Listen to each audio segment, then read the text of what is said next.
আসসালামু আলাইকুম। আশা করি আপনারা সবাই ভালো আছেন। আজ আমি চুলকানি নিয়ে গুরুত্বপূর্ণ কিছু কথা বলবো। অবশ্যই আপনারা ভিডিওটি দেখবেন, আপনাদের উপকারে আসবে। আপনারা অনেকেই প্রায় চুলকানিতে ভুগছেন।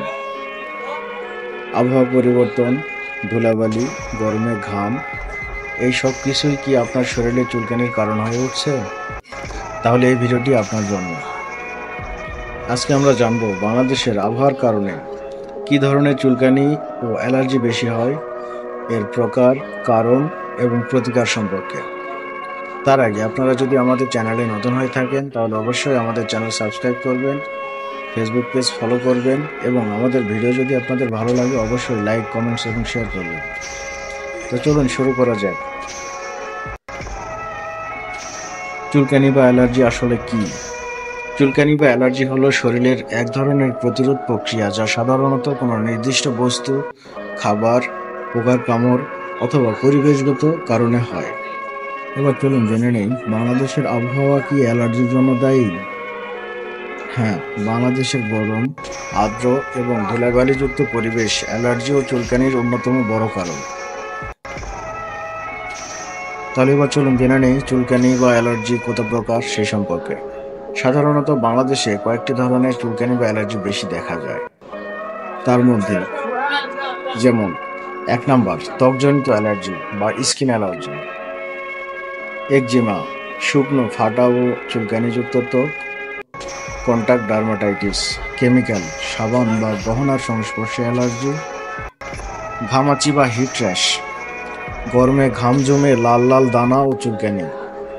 2 নম্বর, বাতাসজনিত অ্যালার্জি, ধুলাবালি ও ফুলের রেণু থেকে অ্যালার্জি।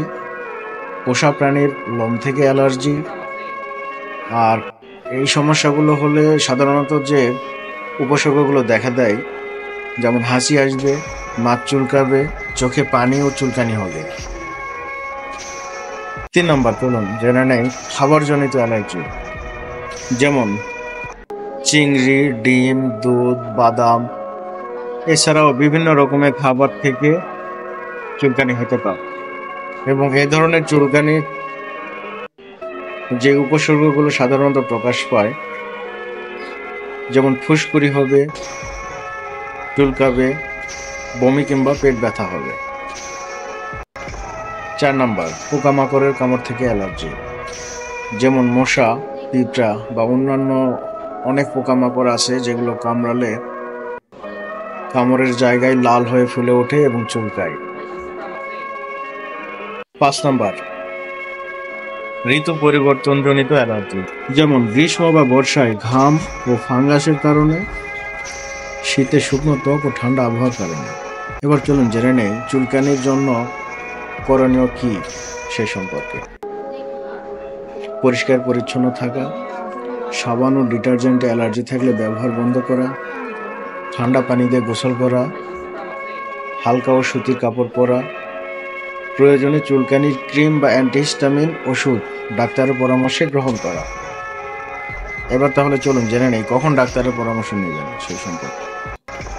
যদি চুলকানি 1 সপ্তাহের বেশি থাকে, শরীর ফুলে যায় বা ফুসকুড়ি ছড়িয়ে পড়ে, নিঃশ্বাস নিতে কষ্ট হয় বা মুখ গলা ফুলে যায়, সেক্ষেত্রে অবশ্যই ডাক্তারের পরামর্শ নিতে হবে।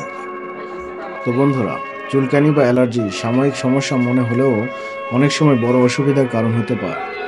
তাই অবহেলা না করে সচেতন হন। ভিডিওটি ভালো লাগলে লাইক, শেয়ার ও সাবস্ক্রাইব করতে ভুলবেন না। আপনার কোনো প্রশ্ন থাকলে কমেন্টে জানান। সবাইকে ধন্যবাদ।